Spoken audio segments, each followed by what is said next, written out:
Welcome back to my channel. आज मैं आपको डीएवी क्लास 8 साइंस के chapter number 11 the human eye का एक्सप्लेनेशन देने वाला हूँ। स्टूडेंट्स, इससे पहले मैंने साइंस से बहुत सारे वीडियोस बनाए हुए हैं। यदि आपने वीडियोस नहीं देखा है तो नीचे आपको प्लेलिस्ट का लिंक मिल जाएगा, आप लोग प्लेलिस्ट को जरूर चेक कर लीजिएगा। ओके, तो आज मैं आपको इस चैप्टर का एक्सप्लेनेशन देने वाला हूँ। चलिए हम लोग चैप्टर को शुरू करते हैं। आसपास जो भी वर्ल्ड है, ओके, इस सभी चीज़ों को हम अपने सेंसेस के थ्रू जानते हैं कि हाँ यहाँ पर ये चीज़ है, यहाँ पर ये चीज़ है, यहाँ पर से इस चीज़ का स्मेल आ रहा है। तो ये सभी चीज़ें जो हैं हम लोग अपने सेंसेस के थ्रू जानते हैं। साइट का जो सेंस है ये हमारे सभी सेंसेस में इम्पॉर्टेंट है। मतलब हुआ कि हम जिस सेंस से देख पाते हैं, ओके, तो ये सभी सेंसेस में इम्पॉर्टेंट है। तो जो ह्यूमन आई है वो हमारा सबसे वैल्यूएबल और सेंसिटिव ऑर्गन है, जो कि हम लोगों को देखने की शक्ति, देखने का क्षमता प्रदान करता है। ओके, तो जो आइज़ है ये सबसे ज़्यादा इम्पॉर्टेंट है और इम्पॉर्टेंट के साथ साथ ये सबसे परफेक्ट भी है। परफेक्ट कैसे है? तो ये सबसे परफेक्ट ऑप्टिकल डिवाइस है जिसे नेचर ने हमें दिया है। यदि आइज़ नहीं रहे तो कोई भी लोग किसी भी चीज़ को देख ही नहीं पाएंगे। ओके, इसलिए इसे हम लोग most important and most perfect optical device कर सकते हैं, क्योंकि ये हम लोगों को नेचर से मिला हुआ है और नेचर ने हमें इस चीज़ को दिया है ताकि हम आसपास में अपने सराउंडिंग में क्या हो रहा है, ओके, कैसा कौन दिखता है, इन सभी चीज़ों को देख पाएँ, अपने आसपास के बारे में जान पाएँ। ओके, हमारा आँख ही है, ये हमारा आई ही है जो हम लोगों को आसपास के ब्यूटीज़ को देखने में हेल्प करता है, माउंटेन्स को देखने में हेल्प करता है। आसपास में बहुत अच्छा सुंदर पेड़ लगा हुआ है मान लीजिए, तो हम लोग कैसे उसे देख पाते हैं? हम लोग अपने आँख से ही उसे देखते हैं, अपने आई से ही उसे देख पाते हैं। और हम लोग किसी चीज़ से देख पाएंगे क्या? यदि आई किसी के पास, किसी व्यक्ति के पास आई नहीं रहता तो क्या उस चीज़ को देख पाता है? नहीं देख पाता है। ओके, तो हमें आई नेचर ने दिया है ताकि हम लोग किसी चीज़ को देख पाएँ, किसी चीज़ की ब्यूटी को देख पाएँ। किसी फ्लावर का कोई फ्लावर बहुत सुंदर है तो हम लोग उसे अपने आई से ही देखते हैं। ओके, हम लोग सभी जानते हैं कि ये जो है, ये जो आई है, ये हमारे लाइफ में क्रूशियल रोल प्ले करता है, बहुत ही इंपॉर्टेंट रोल प्ले करता है। हम अपने आइज़ को किस किस चीज़ में यूज़ करते हैं? तो बहुत सारी चीज़ों में अपने आइज़ को यूज़ करते हैं। जैसे कि जब हम पढ़ते हैं तब अपने आइज़ को यूज़ करते हैं, बहुत लिखते हैं उसमें अपने आइज़ को यूज़ करते हैं, ड्राइव करते वक्त हम लोग आइज़ को यूज़ करते हैं, ठीक है, नेचर को ऑब्जर्व करने में इस चीज़ में हम लोग आइज़ को यूज़ करते हैं, और बहुत सारे तरीक़ों से हम लोग अपने आइज़ को यूज़ करते हैं। ये काउंटलेस है कि हम लोग किस चीज़ के लिए कब आइज़ को यूज़ करते हैं। ओके, तो ये सब कुछ एग्जांपल्स जब हम आई को यूज़ करते हैं। हम लोग जो है रिफ्लेक्शन ऑफ लाइट के फिनोमिनन के बारे में पढ़ चुके हैं। ओके, और लेंसेज में इसका क्या काम होता है इस चीज़ के बारे में हम लोग पढ़ चुके हैं। हम लोग उसमें नेचर, पोजीशन और रिलेटिव साइज ऑफ इमेजेस के बारे में पढ़ चुके हैं, जो कि डिफरेंट टाइप्स ऑफ लेंसेज के द्वारा बनाए जाते हैं। कहाँ कौन सा लेंस कहाँ कौन सा इमेज बनता है, कहाँ रहना चाहिए, सब चीज़ों के बारे में हम लोग जान चुके हैं। साथ साथ हम लोग इस चीज़ को भी जानते हैं कि जब एक ऑब्जेक्ट लाइट हमारे आई में एंटर करता है तब हम लोग उस ऑब्जेक्ट को देख पाते हैं। ये सब कुछ बेसिक आइडियाज़ है ह्यूमन आई के बारे में। ह्यूमन आई के बारे में जानने के लिए ये सब कुछ बेसिक आइडियाज़ थे। ओके, तो इस चैप्टर में हम लोगों को मेनली ह्यूमन आई के बारे में ही पढ़ना है, उसका क्या क्या फंक्शंस, उसमें क्या क्या चीज़ें रहती है जिसे हम लोग देखने के लिए सक्षम हो पाते हैं, हम लोग किसी ऑब्जेक्ट को देख पाते हैं। ओके, तो आई के कारण ही हम लोग देख पाते हैं, सबसे हम लोग जानते हैं, लेकिन उसके अंदर क्या क्या चीज़ें होती है, किसका क्या फंक्शन होता है। ओके, तब हम लोग इस चीज़ के बारे में जानेंगे। अब ह्यूमन आई, ह्यूमन का आई बॉल है, ये नियरली स्पेरिकल शेप में होता है। ओके, इसका जो शेप है ये स्पेरिकल होता है, इसका डायमीटर अबाउट 2.5 सेंटीमीटर होता है। ओके, लाइट जो है वो हमारे आई में एंटर करता है एक ट्रांसपेरेंट कर्व्ड फ्रंट सरफेस से। ओके, और इसे जो है कॉर्निया कहा जाता है, ठीक है। ये वाइटिश होता है कलर में, जो कॉर्निया है ये वाइटिश होता है कलर में, जिससे लाइट हमारे आईज में एंटर करता है। ओके, जब वाइट ऑफ आई से हम लोग वाइटिश होता है कलर में, इसे हम लोग वाइट ऑफ द आई भी कहते हैं। इसका मेन फंक्शन है ये कि ये जो है आई के लिए प्रोटेक्टिव लेयर होता है। यहाँ आप देख सकते हैं इस फिगर में, यहाँ फिगर के माध्यम से आपको अच्छा समझाया गया है कि किस प्रकार से आप लोग क्या कौन कौन सा ऑर्गन्स आई के अंदर प्रेजेंट है, इस चीज़ के बारे में आप लोग जान सकते हो। देखिए यहाँ पर कॉर्निया वाइटिश कलर आपको साफ दिख रहा है। यहाँ पे देखिए यहाँ पर से ये स्पेरिकल है शेप में। ओके, तो ये जो है प्रोटेक्टिव लेयर होता है आई का, ये आई को प्रोटेक्ट करता है। इसका मेन फंक्शन ये है कि आई का प्रोटेक्टिव लेयर है। इसके कॉर्निया के पीछे जो स्पेस होता है, मतलब हम लोग यहाँ पर कॉर्निया को देख सकते हैं साफ, ये वाइटिश कलर का ये कॉर्निया है। इसके पीछे का जो स्पेस होता है ये एक लिक्विड के थ्रू फिल्ड होता है। इसमें एक लिक्विड भरा होता है जिसे कहा जाता है एक्वेस ह्यूमर। ओके, अब कॉर्निया के पीछे जो है एक डार्क कलर मस्कुलर डायफ्राम होता है।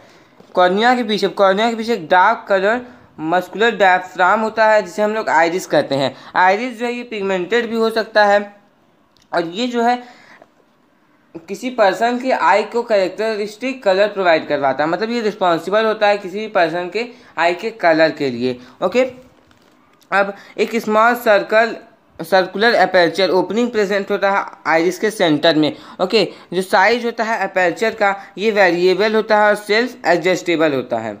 इस अपर्चर की हम लोग बात करते हैं, इस अपर्चर को कहा जाता है पुपिल। जो पुपिल होता है ये ब्लैक ही रहता है क्योंकि इससे कोई भी लाइट जो है ये रिफ्लेक्ट नहीं कर सकता, इससे कोई भी लाइट रिफ्लेक्ट नहीं कर पाता है। ओके, जो आइरिस है ये अमाउंट ऑफ लाइट, मतलब कि जितना भी लाइट आई में एंटर कर रहा है उसके अमाउंट को ये रेगुलेट करता रहता है। और ये कैसे रेगुलेट करता है, तो ये पुपिल के साइज को एडजस्ट करते हुए उसको रेगुलेट करता रहता है।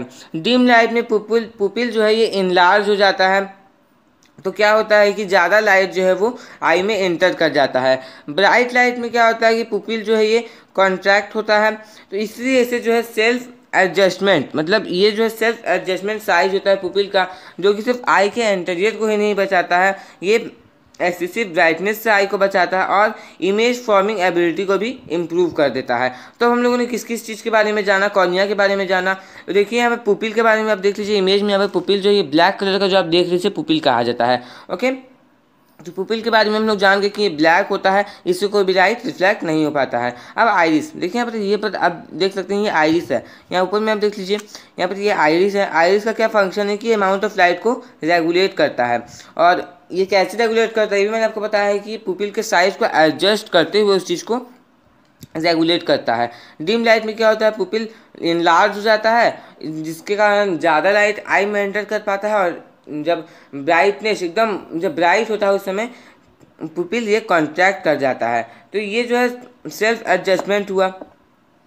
जो लाइट हमारे आई में एंटर करता है ये आई लेंस की तरफ फोकस किया जाता है। जो आई लेंस है ये कॉन्वेक्स लेंस है जो कि ट्रांसपेरेंट क्रिस्टलिन लेयर से बने हुए होते हैं। ये हार्डर होते हैं उसके मिडिल में, और ये उनके एजेस में उतने ही सॉफ्ट होते हैं। जितने हार्ड ये मिडिल में होते हैं उतने ही धीरे धीरे उनके एजेस के पास ये सॉफ्ट होते हैं। ठीक है, ये जो आई लेंस है ये सिलरी मसल्स के कारण पोजीशन में होते हैं।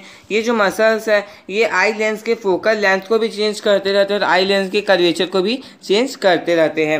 ओके, तो सिलरी मसल्स कहाँ है ये देख लेते हैं हम लोग इस डायग्राम में। इस डायग्राम के थ्रू मैं आपको पढ़ा रहा हूँ और इस डायग्राम को आप लोग बिल्कुल ध्यान में रखिएगा। ये स्ट्रक्चर है ह्यूमन आई का। यहाँ पर देखिए ये है सिलरी मसल्स, और ये जो है किसको पोजीशन में रखे हुए हैं, ये लेंस को पोजीशन में रखे। पुपिल जिस पे आप देख सकते हैं उसके पीछे ये एक लेंस है। ओके, लेंस जो है ये सिलरी मसल्स के कारण पोजीशन पे है। तो चलिए हम लोग आगे बढ़ते हैं। तो हमारे पास क्वेश्चन आ सकता है कि जो सिलरी मसल्स है ये आई लेंस के किस किस चीज़ को चेंज करते हैं। सबसे पहले कर्वेचर को चेंज करते हैं और सेकेंड फोकल लेंथ भी इसके कारण चेंज होता है। जो लेंस है आई का ये एक रियल इन्वर्टेड इमेज बनाता है, रियल और इन्वर्टेड इमेज बनाता है, उल्टा इमेज बनाता है किसी भी ऑब्जेक्ट का आई के इनर कोट में। ये जो स्क्रीन है आई का, ओके, आई का जो स्क्रीन है इसे रेटिना कहा जाता है। ये लाइट सेंसिटिव स्क्रीन होता है और ये इसके पास ये जो है डेलिकेट मेम्ब्रेन होता है जिसके पास बहुत सारे लाइट सेंसिटिव सेल्स होते हैं और फोटो रिसेप्टर्स होते हैं। लाइट सेंसिटिव सेल्स भी कर सकते हैं और उनसे फोटो रिसेप्टर्स भी कर सकते हैं। तो ये फोटो रिसेप्टर्स किसके पास होते हैं, तो ये रेटिना के पास होते हैं। इसके पास एक डेलिकेट मेम्ब्रेन होता है जिसमें बहुत सारे फोटो रिसेप्टर्स होते हैं। ये जो सेंसिटिव सेल्स है ये दो टाइप्स के होते हैं, पहला रॉड शेप सेल्स और दूसरा cone shape cells. Okay, light sensitive sales जो है ये दो टाइप के होते हैं, पहला रॉड शेप और दूसरा कोन शेप। जो रॉड्स और कोन्स है सेंसरी नर्व सेल्स, ये जो है लाइट एनर्जी के अमाउंट को पे रिस्पॉन्ड करते हैं और अपनी प्रतिक्रिया देते हैं, और उसमें जो कलर प्रेजेंट होता है इसमें भी अपनी प्रतिक्रिया देते हैं। जो रॉड्स है, रॉड सेल्स जो है ये डीम कंडीशन में मंद हालात में लाइट के लिए विजन के लिए रिस्पॉन्सिबल है, और जो कोन शेप्ड है ये कलर विजन में हमारा हेल्प करता है। कोन्स तभी एक्टिवेट होते हैं, कब एक्टिवेट होते हैं, जब ब्राइट लाइट कंडीशन होता है। जब ब्राइट लाइट कंडीशन होता है तब कोन्स जो है ये एक्टिवेट हो जाते हैं। ओके। डू यू नो देख लेते हैं। ओके, डू यू नो से पहला पॉइंट ये है कि जो कॉर्निया ये एक ऐसा टिश्यू है ह्यूमन बॉडी में जो ब्लड वेसल्स को कंटेन नहीं करता है। तो यदि एग्जाम में बस क्वेश्चन आते हैं which tissue in the human body which does not contain blood vessels, तो हम लोग यहाँ पर सिंपली आंसर में लिख सकते हैं द कॉर्निया। कॉर्निया के पास ब्लड वेसल्स नहीं होते हैं। सेकेंड, जो आई मसल्स है ये सबसे एक्टिव मसल्स होते हैं ह्यूमन बॉडी में। सेकेंड भी हमारा हो गया। थर्ड, हमारा जो आईज है ये नियरली 7 मिलियन कोन्स को कंटेन किए हुए, जो कि हम लोगों को कलर को देखने में हेल्प करते हैं और ऑब्जेक्ट के बारे में डिटेल जानने में हेल्प करते हैं। इसी के साथ साथ हमारे पास 120 मिलियन सेल्स है जिसे हम लोग रॉड्स करते हैं, जो कि हम लोग को डिम लाइट कंडीशन में भी देखने में विजन करने में हेल्प करवाते हैं। ओके, तो हम लोग यहाँ पर 7 मिलियन कोन्स और 120 million cells rods. Okay, rod cell कितने हैं 120 मिलियन और 7 मिलियन कोन सेल्स है। ओके, और बाकी तो हम लोग कोन सेल्स और रॉड सेल्स के फंक्शंस के बारे में जान ही गए हैं कि कौन सेल्स जो है ये हम लोगों को कलर विजन में हेल्प करते हैं और रॉड सेल्स ये डिम लाइट कंडीशन में हम लोगों को विजन करने में हेल्प करते हैं। ओके, अब हम लोग देख लेते हैं एक्टिविटी 1। इस चीज़ को डिमॉन्स्ट्रेट करने के लिए कैसे जो लाइट सेंसिटिव सेल्स है ये लो और डिम लाइट कंडीशन में रिस्पॉन्ड करते हैं, अपनी क्या प्रतिक्रिया देते हैं, इस चीज़ को जानने के लिए एक्टिविटी हम लोग कर सकते हैं। हम लोगों को ऑब्जेक्ट का कलेक्शन लेना होगा जो कि आइडेंटिकल हो। एग्जाम्पल में जैसे कि डिफरेंट कलर के कैप्स लेने होंगे, लेकिन साइज सेम होना चाहिए। उनका कलर डिफरेंट हो सकता है, yellow, blue, green, red, okay, लेकिन उनका जो साइज है वो सेम होना चाहिए। सबसे पहले हम लोग को क्या करना है कि एक ब्राइट रूम में जाना है और सभी कैप्स को एक पाइल्स में रख देना है। ओके, सिमिलर कलर्स के कैप्स को हम लोगों को एक पाइल्स में रख देना है। अब हम लोगों को एक टाइप के कैप्स को के नंबर्स को काउंट करना है और इस काउंटिंग करने के बाद हम लोगों को उसे मिक्स कर देना है किसी हिसाब से। तो सेपरेट किया हम लोगों ने कलर्स के हिसाब से, उसके बाद हम लोगों को उसे मिक्स कर देना है। अब हम लोग को लाइट को टर्न ऑफ कर देना, हम लोग को जो भी वहाँ पर लाइट जल रही है जो में उसमें वो बुझा देना है। ओके, तो इससे क्या होगा कि जो लाइट बहुत ही कम लाइट बच जाएगा, डीम हो जाएगा वो। अगेन हम लोगों को फिर से हम लोगों को ट्राई करना है कि हम लोग कलर पाइल्स को सेपरेट करना है कि एक मान लीजिए रेड का टेन लिया हम लोगों ने, येलो टेन लिया, ब्लू टेन लिया, हम लोगों ने एक जगह सेपरेट किया सबसे पहले, उसके बाद हम उसे मिक्स कर दिया। अब हम लोगों को पूरा डीम कर देना है रूम को, उसके बाद हम लोग को फिर से चेक करके एक बार ट्राई करना है। ओके, अब हम लोग को लाइट को टर्न ऑन कर लेना और रिजल्ट को हम लोगों को देखना है। तो अब हम लोगों के पास कितना मिस्टेक्स हम लोगों ने किया इस चीज़ को हम लोगों को काउंट करना है।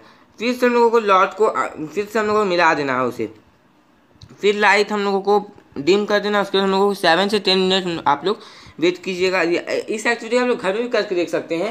ओके, कोई दिक्कत नहीं है। फिर से हम लोगों को फिर हम लोगों को डिम लाइट कंडीशन में कैप्स को सेपरेट करने का कोशिश करना है। अब हम लोग को लाइट को फिर से ऑन कर लेना, फिर से एरर्स को हम लोग को काउंट करना। हम लोग क्या ऑब्जर्व करेंगे, बहुत ही कम एरर हम लोग कर रहे हैं इस टाइम। सेकेंड टाइम जो हम बहुत ही कम एरर कर रहे हैं क्योंकि जो लाइट सेंसिटिव सेल्स है ये डीम लाइट कंडीशन में अपने आप अडेप्ट हो चुका है। अब हम लोग सेकेंड डू यू नो देख लेते हैं इस चैप्टर का। एनिमल्स के पास जो है आई जो है वो डिफरेंट वेज का शेप का होता है, मतलब डिफरेंट शेप का होता है।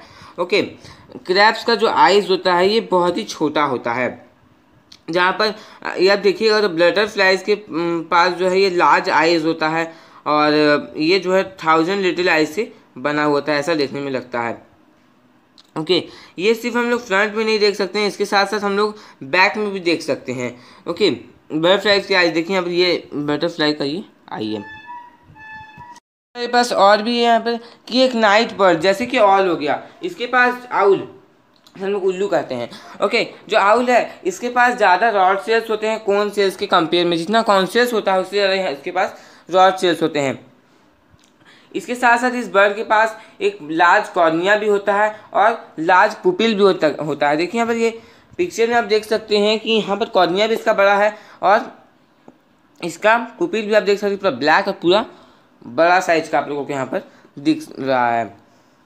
ठीक है, तो जो लार्ज पुपिल के कारण क्या होता है कि ज़्यादा लाइट जो है ये आई में एंटर करता है। नाइट बर्ड्स है ये जो है बहुत ही अच्छे, इसी कारण से जो नाइट बर्ड्स हो गए जैसे कि आउल, ये सब जो है रातों में किसी चीज़ को देखने में ये अच्छे से देख पाते हैं, बहुत ही अच्छे तरीके से ये रात में देख पाते हैं। और इसी चीज़ को यदि वो दिन में करना चाहें तो ये उनके लिए डिफ़िकल्ट हो सकता है। डे बर्ड्स हो गए जैसे कि काइट, ईगल, चीक, इनके पास रॉड सेल के कंपेयर में ज़्यादा कोन सेल्स होते हैं। लेकिन नाइट बर्ड्स के पास क्या था, हम लोगों ने क्या देखा था कि रॉड सेल्स ज़्यादा है कोन सेल्स के कंपेयर में। लेकिन डे बर्ड्स में के पास क्या है कि कोन सेल्स ज़्यादा है रॉड सेल्स के कंपेयर में। तो ये सब क्या होता है, इसके कारण क्या होता है कि ये जो है डे टाइम में अच्छी तरीके से किसी भी चीज़ को देख पाते हैं।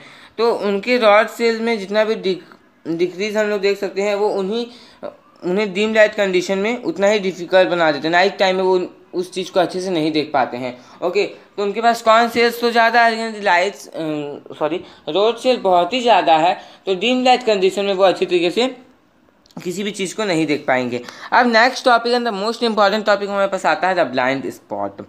ओके, ऑप्टिक नर्व और रेटिना के जंक्शन में वहाँ पर कोई भी rod and cone shaped cells, मतलब रॉड और कोन जिसे हम लोग सेंसरी सेल्स कहते हैं, वहाँ पर कोई भी rod and cone sensory sales नहीं होते हैं। उस पॉइंट में कोई भी इमेज फॉर्म नहीं होता है क्योंकि ये लाइट के लिए इनसेंसिटिव होता है। ओके, तो इस पॉइंट को कहा जाता है ब्लाइंड स्पॉट ऑफ द आई।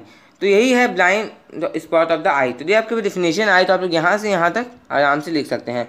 तो ये मोस्ट इंपॉर्टेंट टॉपिक है इस चैप्टर का कि ऑप्टिक नर्व और रेटिना के जंक्शन में कोई भी rod and cone shaped sensory sales नहीं होते हैं। यहाँ पर कोई भी इमेज फॉर्म नहीं होता है इस पॉइंट में क्योंकि ये लाइट के लिए इनसेंसिटिव होता है। तो इस पॉइंट को हम लोग ब्लाइंड स्पॉट ऑफ द आई कहते हैं। अब हमारे पास नीचे एक एक्टिविटी दिया हुआ है, इस चीज़ को हम लोग इस एक्टिविटी के थ्रू पहचान सकते हैं, देख सकते हैं, जान सकते हैं। एक्टिविटी 2, ब्लाइंड स्पॉट के एग्जिस्टेंस को डिमॉन्स्ट्रेट करने के लिए इस एक्टिविटी को हम लोग करेंगे। एक्टिविटी समझते हैं। हम लोगों को एक thick broken blue line draw करना है एक वाइट शीट ऑफ पेपर में, और क्रिएट सर्कल भी उसके साथ साथ ड्रॉ करना है, जैसा कि आप इस फिगर में देख सकते हैं। ब्रोकन ब्लू लाइन ये ठीक है और रेड सर्कल भी ये ठीक है। ओके, दोनों के बीच में मतलब जो लाइन है उसके बीच में जो डिस्टेंस और सर्कल के बीच में जो डिस्टेंस है ये हम लोगों को 6 से 8 सेंटीमीटर के बीच में एडजस्ट करके रखना है। अब हम लोगों को जो शीट है उसे एक आर्म लेंथ के मतलब आई से हम लोगों को आर्म लेंथ की दूरी पे हम लोग उसे रखना है। अपनी राइट आई को हम लोगों को क्लोज करना है और क्या करना है कि हम लोगों को अब रेड सर्कल, ये जो रेड सर्कल आप देख रहे हैं ना, इस पर हम लोगों को अब ध्यान से देखना है। अब इस इमेज के पास में हम लोगों को अपने हेड को इसके सामने लेना है। हम लोग क्या ऑब्जर्व करेंगे कि सर्टेन डिस्टेंस में ब्लू लाइन, आप देखिएगा कि ब्लू लाइन जो है ये ब्रोकन नहीं दिख रहा है। देखिए यहाँ ब्लू लाइन क्या हम लोगों ने ब्रोकन ब्लू लाइन बनाया है, लेकिन यदि आप आंखों को सामने देखते जाइएगा तो आप लोग देखिएगा कि ये जो ब्लू लाइन है ये ब्रोकन नहीं है। ये जो है तब होता है जब इमेज मतलब इस ब्रोकन लाइन्स का इमेज जो है ये रेटिना के ब्लाइंड स्पॉट में फॉल करता है। ब्रेन जो है ये मिसिंग इन्फॉर्मेशन को फिल कर देता है, जिसके कारण हम लोगों को ब्रोकन लाइन एक कंप्लीट और अनब्रोकन लाइन के रूप में दिखने लगता है। ओके, तो आप लोगों ने इस एक्टिविटी को समझ लिया। वाइट शीट व पेपर में बहुत सारी फिगर्स से इस चीज़ को करके देख सकते हैं। ब्लाइंड स्पॉट के बारे में हम लोगों को एक और बहुत इंपॉर्टेंट चीज़ जानना जरूरी है कि जो ब्लाइंड स्पॉट का जो पोजीशन है ये लेफ्ट आइज और राइट आइज में सेम नहीं होता है, ये अलग अलग जगहों में प्रेजेंट होता है दोनों आइज के लिए। ठीक है, जो ब्लाइंड स्पॉट है ये एग्जैक्टली सेम प्लेस में नहीं होता है, ये अलग अलग प्लेसेस में हम लोग ब्लाइंड स्पॉट को देख सकते हैं। ओके, लेफ्ट और राइट आई में। फिर से हमारे पास डू यू नो जो ऑक्टोपस है इनके पास ब्लाइंड स्पॉट नहीं होता। जो फोटो रिसेप्टर्स होते हैं रेटिना में, ऑक्टोपस के रेटिना में जो फोटो रिसेप्टर्स होते हैं ये आई के इनर पार्ट में लोकेटेड होते हैं। जो सेल्स होते हैं जो ब्रेन्स तक इंफॉर्मेशन को कैरी करते हैं वो आई के आउटर पोर्शन में प्रेजेंट होते हैं। इनका जो ऑप्टिक नर्व होता है ये अपने रेटिना के किसी भी पॉइंट को क्रॉस नहीं करता है। अब हमारे पास नेक्स्ट टॉपिक है, ये भी बहुत ही इंपॉर्टेंट टॉपिक है। Okay, how do we see colours, हम लोग कलर्स को कैसे देख पाते हैं। ओके, इस चीज़ को समझना ये बहुत ही इंपॉर्टेंट है हमारे लिए। हम लोग ये जान गए हैं कि रेटिना के पास बहुत सारे लाइट सेंसिटिव सेल्स होते हैं और ये सेल्स जो है ये रॉड एंड कोन शेप्ड में होते हैं। कोन्स के बारे में आप लोगों को एक और बात जानना जरूरी है कि जो रॉड शेप्ड सेल्स होते हैं ये सेंसिटिव होते हैं, लेकिन जो कोन शेप्ड सेल्स होते हैं ये सेंसिटिव नहीं होते हैं। ओके, जो कोन शेप्ड सेल्स है ये ब्राइट लाइट में ही एक्टिव होते हैं, जो कि हम लोगों को कलर्स को देखने में इनेबल करते हैं कि हम लोग जिस कारण हम लोग कलर्स को देख पाते हैं। जो कोन्स होते हैं ये जनरली सेंसिटिव होते हैं रेड, ग्रीन और ब्लू लाइट के लिए। डिफरेंट एक्सटेंट्स पे। कुछ लोगों के पास जेनेटिक डिसऑर्डर होने के कारण क्या होता है, उनके पास कुछ टाइप के कोन सेल्स नहीं होते हैं, तो वो जो है बहुत सारे एक स्पेसिफिक कलर्स पे ही वो अपनी प्रतिक्रिया दिखाते हैं, उस पर ही रिस्पॉन्ड करते हैं। वो हर एक टाइप्स के कलर्स पे रिस्पॉन्ड नहीं कर पाते हैं। कुछ पर्सन्स क्या होते हैं ना कि वो कलर्स के बीच में डिफरेंस ही नहीं कर पाते हैं कि ये कौन कलर है और ये कौन कलर है, ठीक है। लेकिन बहुत बड़ी बात ये है कि वो उन कलर्स को देख जरूर पाते हैं, भले उन पे वो डिफ्रेंशिएट नहीं कर पाते हैं कि क्या अंतर है इन दोनों में।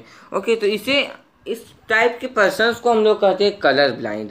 कुछ पर्सन्स में क्या होता है कि जो रॉड सेल्स होते हैं, जो रॉड शेप सेल्स के बारे में हम लोगों ने जाना, जो डिम लाइट कंडीशन में देखने में हमारा हेल्प करते हैं, तो कुछ लोगों के पास क्या होता है, इसकी बहुत कमी होती है। रॉड शेप सेल्स बहुत ही कम नंबर में उनके पास प्रेजेंट होता है कोन सेल्स के कंपेयर में, ठीक है। तो ऐसे पर्सन्स के लिए क्या होता है कि डिम लाइट कंडीशन में वो इजीली नहीं देख पाते हैं, उन्हें डिफ़िकल्ट होता है देखने में, और डिफ़िकल्टीज का फेस करना पड़ता है। तो डिम लाइट कंडीशन में वो क्लियरली देख नहीं पा रहे हैं, तो ऐसे पर्सन्स को हम लोग कह सकते हैं कि वो नाइट ब्लाइंडनेस के थ्रू अफेक्टेड है। कलर परसेप्शन होता है डिफरेंट एनिमल्स के पास, ये डिफरेंट होता है क्योंकि उनका रॉड और कोन शेप सेल्स है, ये डिफरेंट है, उनके पास डिफरेंट स्ट्रक्चर है rod and cone shape cells का। सभी एनिमल्स जो है ये कलर के बीच में डिफरेंस नहीं बता पाते, सभी एनिमल्स जो है ये कलर के बीच में डिस्टिंग्विश नहीं कर सकते। ह्यूमन बींग्स, एप्स और मंकीज और कुछ बर्ड्स और कुछ फिशेस, यही सब जो है ऐसे एनिमल्स है जो कि कलर्स को अच्छी तरह से उनके बीच में उनका डिफरेंस जान पाते हैं, डिस्टिंग्विश कर पाते हैं। ओके, लेकिन ज़्यादातर जो डोमेस्टिक एनिमल्स होते हैं ये कलर ब्लाइंड होते हैं, रंग अंधा होते हैं। वो कलर को उतनी अच्छी तरीके से देखते तो ज़रूर है, लेकिन क्या होता है कि उसके बीच में वो डिफरेंस नहीं कर पाते हैं। ओके, तो हम लोग इसे क्या कहते हैं, कलर ब्लाइंड कहते हैं। ज़्यादातर डोमेस्टिक एनिमल कलर ब्लाइंड होते हैं। जो बीज होते हैं ये कुछ कलर्स को परसीव कर सकते हैं जो कि हम लोग नहीं कर सकते। ऐसा इसलिए क्योंकि बीज जो है इनके पास कुछ ऐसे कोन्स होते हैं जो कि सेंसिटिव होते हैं अल्ट्रावायलेट लाइट के लिए, मतलब अल्ट्रावायलेट लाइट पे वो सेंसिटिव होते हैं। अब हमारे पास नेक्स्ट टॉपिक आता है वर्किंग ऑफ द ह्यूमन आई। ये भी एक इम्पॉर्टेंट टॉपिक है, इसके बारे में इसके अंदर बहुत सारे टॉपिक्स आप देखिएगा कि वर्किंग कैसे ह्यूमन आई का, मतलब ह्यूमन का आई जो है ये काम करता है, किस प्रकार से काम करता है। हम लोग अब इस चीज़ को जान चुके हैं कि एक ऑब्जेक्ट से लाइट आता है, चाहे वो रिफ्लेक्टेड हो या इमिटेड हो, वो आई में एंटर करता है। और कैसे एंटर करता है, तो कॉर्निया पुपिल के थ्रू एंटर करता है, ठीक है।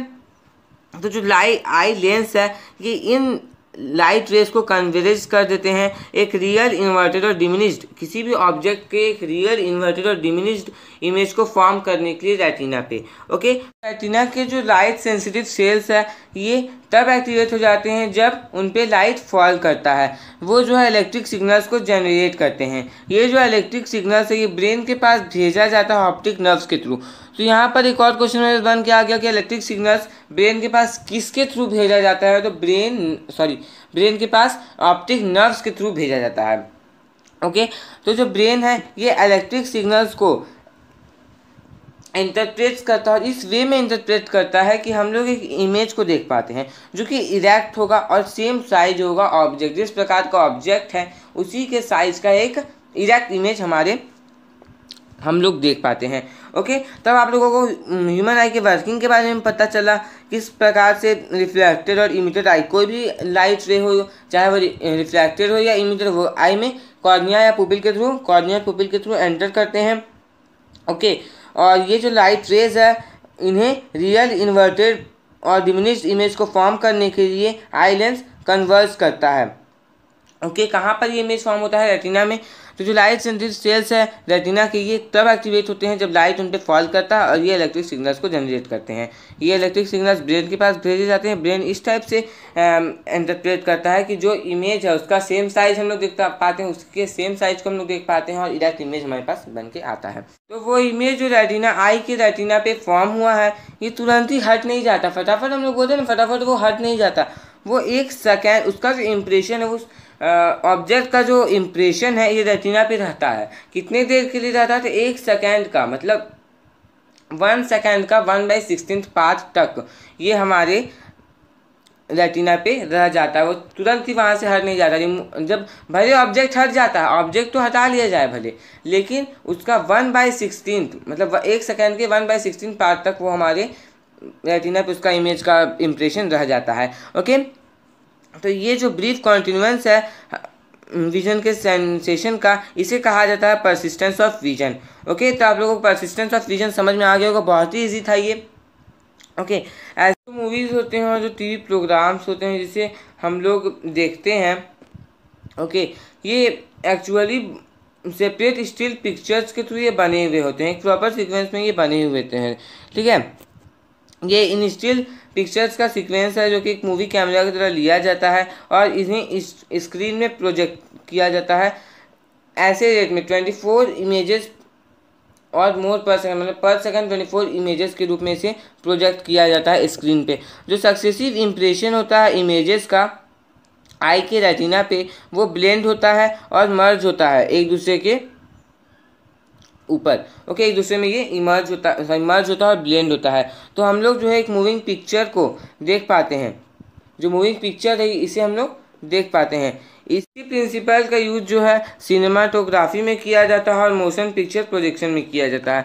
अब हमारे पास नेक्स्ट टॉपिक आता है रेंज ऑफ विजन। हमारे आइज़ जो है ये उस टाइप के वंडरफुल ऑप्टिकल इंस्ट्रूमेंट है जिससे हम लोग दूर के चीज़ों को भी देख सकते हैं और अपने आसपास के चीज़ों को भी देख सकते हैं उसी सेम क्लैरिटी के साथ। तो ये कैसे पॉसिबल होता है कि हम लोग दूर के भी चीज़ों को उसी क्लैरिटी के साथ और सामने की चीज़ों को भी उसी क्लैरिटी के साथ देख पाते हैं? तो ये हमारे आई लेंस का एबिलिटी है अपने शेप को एडजस्ट करने का, अपने कर्वेचर को एडजस्ट करने का, अपने फोकल लेंथ को एडजस्ट करने का सिलरी मसल्स के साथ, सिलरी मसल्स के हेल्प से ये अपने शेप को एडजस्ट करते हैं, कर्वेचर को एडजस्ट करते हैं, ठीक है, फोकल लेंथ को एडजस्ट करते हैं। तो इस चीज़ को हम लोग पहले भी जान चुके हैं कि जो आई लेंस है ये अपने शेप को हमेशा एडजस्ट करते रहते हैं, बदलते रहते हैं सिलरी मसल्स के साथ।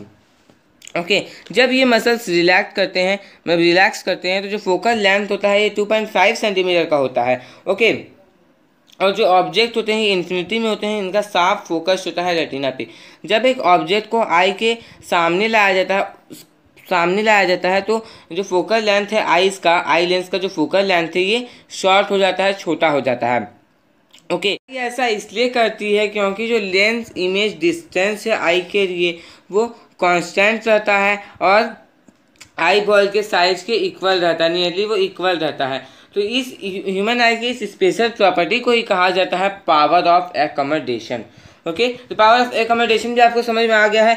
तो हम लोग नेक्स्ट देखेंगे जो मिनिमम डिस्टेंस है जहाँ पर ऑब्जेक्ट को हम लोग सबसे डिस्टिंक्टली देख सकते हैं बिना स्ट्रेन के। मतलब होता है ना कभी हम लोग बहुत दूर की चीज़ों को देखने में लग जाते हैं तो हमें आँखों में दर्द होने लगता है। ओके, फिर हम लोग को जलन होने लगती है। तो वो जो मिनिमम डिस्टेंस जहाँ पर हम लोग ऑब्जेक्ट को सबसे डिस्टिंक्टली देख पाते हैं तो उसे कहा जाता है least distance of distinct vision और नियर पॉइंट ऑफ द आई, ठीक है, इसे नियर पॉइंट ऑफ द आई कहा जाता है, मिनिमम डिस्टेंस। ओके, अब एक यंग और एडल्ट सिटीजन के लिए, मतलब एक यंग एडल्ट के लिए, एक नॉर्मल आइज के लिए ये जो नॉर्मल नियर पॉइंट है ये 25 सेंटीमीटर के इक्वल है।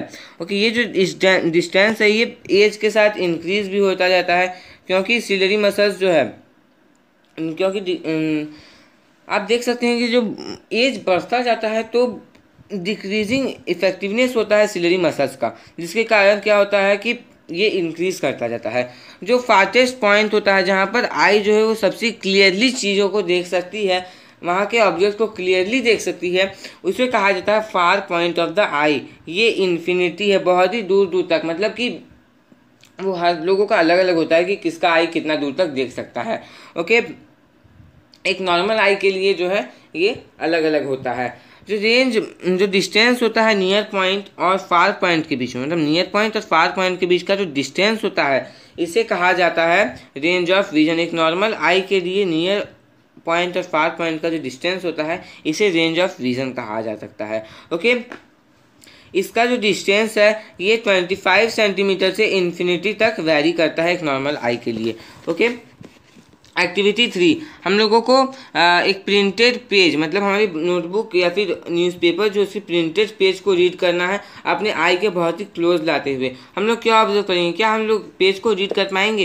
तो जो रिजल्टिंग इमेज है पेज का, ये ब्लर्ड हमें दिखेगा और हम लोग आई में जलन को फील करेंगे, फिर हमारी आंखों में दर्द होने लगेगा जब हम लोग से रीड करने का प्रयास करेंगे। उतना देखिए 25 सेंटीमीटर तो एक नॉर्मल हो गया ना, अब हम लोग से बहुत ही ज़्यादा सामने ले आएंगे 5 सेंटीमीटर और 3 सेंटीमीटर। ओके, तो हम लोग इस चीज़ को उतना क्लियरली नहीं देख पाएंगे, हम लोग को ब्लर इमेज बनेगा हमारे आईज पे।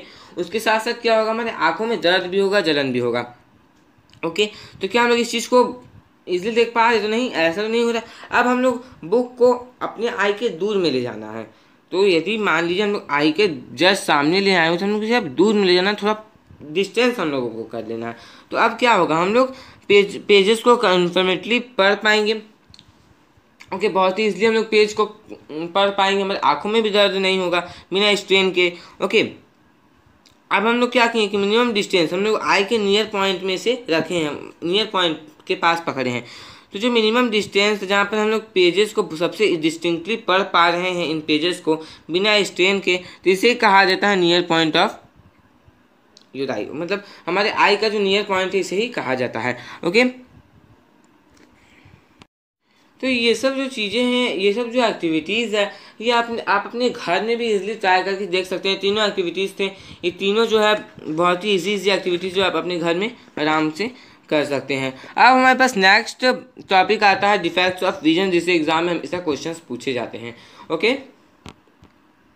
नॉर्मल आई के बारे में जान चुके हैं कि जो एक नॉर्मल आई जो है, ये एक वाइड रेंज के ऊपर ऑब्जेक्ट्स को देख सकते हैं।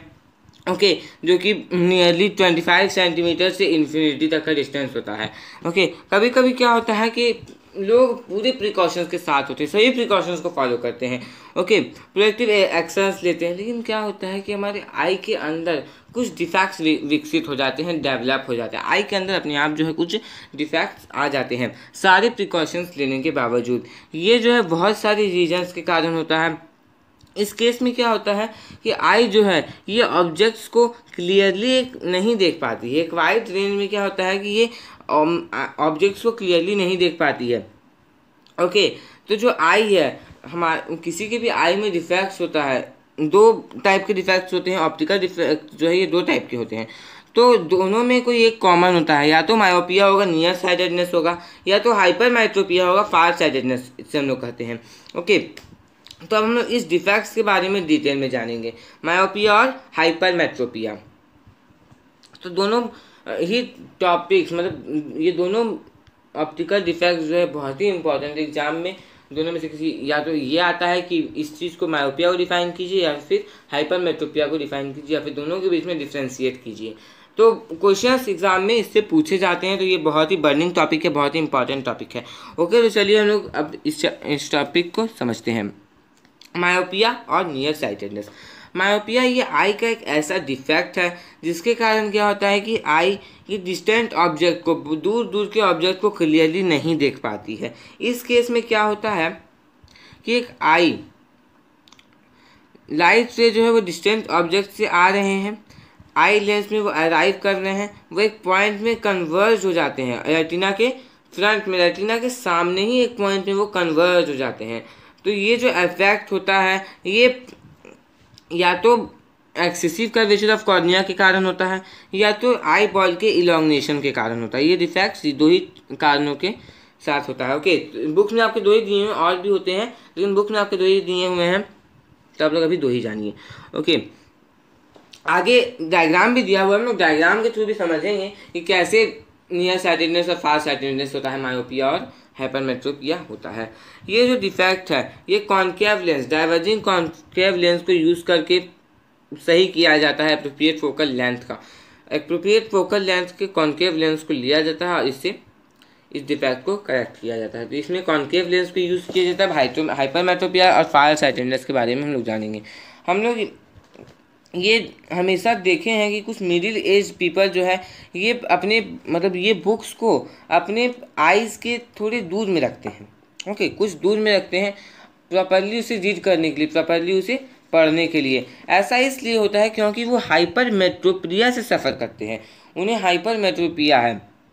ओके, होता क्या है कि एक एडल्ट जब भी बुक को पढ़ता है ना, तो वो अपने आँख से थोड़े दूर में बुक को रखता है, उसे प्रॉपरली पढ़ने के लिए उसे मिल जाता है हेल्प, तो जिसके कारण वो थोड़े दूर में रखता है। इस केस में क्या होता है कि जो इमेज है नियर बाई ऑब्जेक्ट का, ये रेटिना के पीछे फॉर्म हो जाता है। हाइपरमेट्रोपिया में क्या होता है, मायोपिया में क्या था कि ये रेटिना के फ्रंट सामने में बन जा रहा है इमेज, लेकिन हाइपरमेट्रोपिया में ये रेटिना के पीछे जाकर के बन रहा है, पीछे, ठीक है, लेकिन रेटिना में नहीं बन रहा।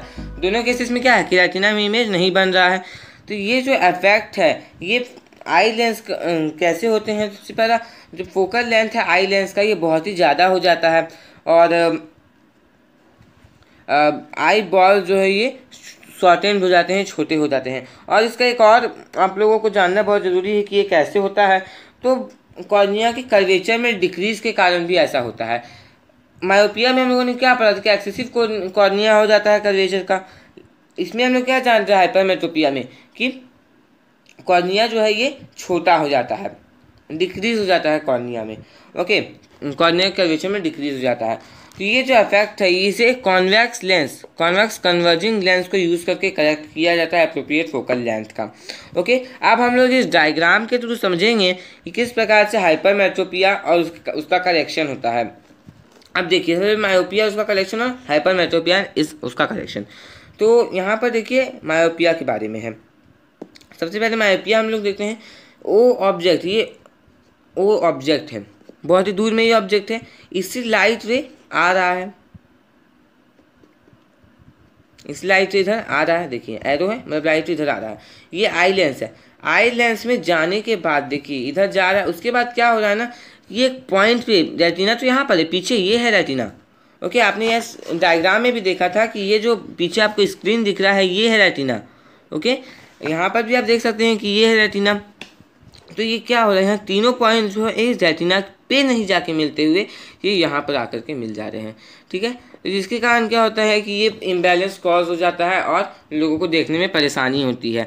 अब इसका करेक्शन कैसे किया जाता है, जिसके लिए हम लोगों ने पढ़ा कि कॉन्केव लेंस को यूज़ किया जाता है एप्रोप्रिएट फोकल लेंथ का।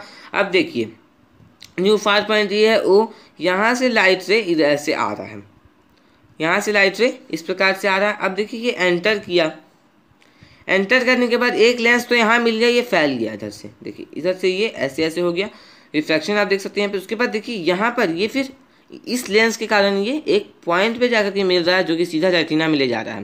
तो इस पॉइंट को कहा जाता है रेटिना, जहाँ पर ये मिल रहा है। तो इसका करेक्शन भी हो गया और ये कैसे होता है इस चीज़ को भी हम लोगों ने जान लिया। अब तो फ्रंट में नहीं बन रहा, लेकिन यहाँ पर फ्रंट में बन जा रहा था, अब यहाँ पर एकदम रेटिना पे जाकर के बन जा रहा है। अब हाइपरमेट्रोपिया के बारे में देखिए, नॉर्मल नियर पॉइंट एन, यहाँ पर एन जो है ये नॉर्मल नियर पॉइंट को लोकेट कर रहा है। अब देखिए यहाँ पर से जो लाइट रे है ये आई लेंस पे जा रहे हैं, ठीक है, आई लेंस के अंदर जा रहे हैं। अब क्या हो रहा है कि आई लेंस ये रेटिना पे इमेज नहीं बना करके रेटिना के बहुत ही पीछे ये इमेज बना दे रहा है। देखिए यहाँ पर, यहाँ इमेज बनना चाहिए था इस रेटिना में, लेकिन ये बन जा रहा है जाकर के रेटिना के पीछे। तो यहाँ पर भी इम्बैलेंस कॉज हो रहा है। अब इसका करेक्शन कैसे होगा, तो बी देखिए आप लोग, यहाँ पर नियर पॉइंट ये हो गया, न्यू नियर पॉइंट एन। अब यहाँ पर से लाइट रे जा रहा है, फिर ये इधर एंटर कर रहा है। ओके, ये इधर एंटर कर रहा है, इस लेंस से भी टकराते हुए वो सीधा चला जा रहा है और जाकर के रेटिना में इमेज फॉर्म हो जा रहा है। तो इसका करेक्शन भी हम लोगों ने देख लिया। तो इसके करेक्शन के लिए कौन सा लेंस यूज हुआ, कॉन्वेक्स लेंस। ये भी कॉन्वेक्स हो गया और ये भी कॉन्वेक्स हो गया, आई लेंस भी कॉन्वेक्स हो गया और ये भी कॉन्वेक्स हो गया, तो इसका भी करेक्शन हो गया। तब आप लोग इजिली मायोपिया और उसके करेक्शन के बारे में जान चुके हैं और हाइपरमेट्रोपिया और उसके करेक्शन के बारे में जान चुके हैं। इसके बाद यदि आपको हाइपरमेट्रोपिया और मायोपिया में कोई डाउट रह जाता है तो नीचे कमेंट बॉक्स में कमेंट कर दीजिएगा, ओके, क्योंकि ये बहुत ही इंपॉर्टेंट टॉपिक है आपके लिए। कभी कभी क्या होता है ओल्ड एज के दौरान जो आई लेंस से कुछ पीपल का ये हैज़ी हो जाता है और ओपेक हो जाता है, ये उनके उनके आई के ऊपर एक मेम्ब्रेन का डेवलपमेंट के कारण उनके आई के ऊपर एक मेम्ब्रेन का डेवलपमेंट हो जाता है। जब ये होता है तो पर्सन को कैटरैक्ट कहा जाता है, हिंदी में कहें तो मोतियाबिंद कहा जाता है। आप लोगों ने कभी कभी सुना भी होगा इसके बारे में। तो इसे कैटरैक्ट कहा जाता है। ये आई के विज़न में डिक्रीज कर देता है, उसके डिक्रीज हो जाता है आई के विज़न का, लॉस हो जाता है। ये केसेस में विज़न को रिस्टोर करना भी पॉसिबल है। ओके, ये ऑपेक लेंस के रिप्लेसमेंट के साथ होता है न्यू आर्टिफिशियल लेंस के साथ। ओके, ओपेक लेंस एक न्यू आर्टिफिशियल लेंस के साथ इसका रिप्लेसमेंट हो जाता है, तो ये सही भी हो जाता है। ओके, तो यहाँ तक हमारा हो गया। Students, next topic care of the eyes को हम लोग नेक्स्ट पार्ट में डिस्कस करेंगे। ओके, जिसका लिंक मैं आपको डिस्क्रिप्शन पे दे दे रहा हूँ और ऊपर पे आपको वीडियो मिल जाएगा, तो आप लोग नेक्स्ट पार्ट को जरूर देख लीजिएगा। और यदि आपको वीडियो अच्छा लगा तो वीडियो को लाइक कर दीजिए, और यदि आप मेरे चैनल पर नए हैं तो चैनल को सब्सक्राइब करके बेल आइकन को प्रेस करके ऑल पे प्रेस कर लीजिए, क्योंकि मैं आपके जैसे एजुकेशनल वीडियोज़ को लाता रहता हूँ। और स्टूडेंट्स, आप लोग अदर सब्जेक्ट से वीडियोज़ को भी जरूर देख लीजिएगा, और आप लोग इसका पार्ट 2 जरूर देख लीजिएगा। Thanks for watching.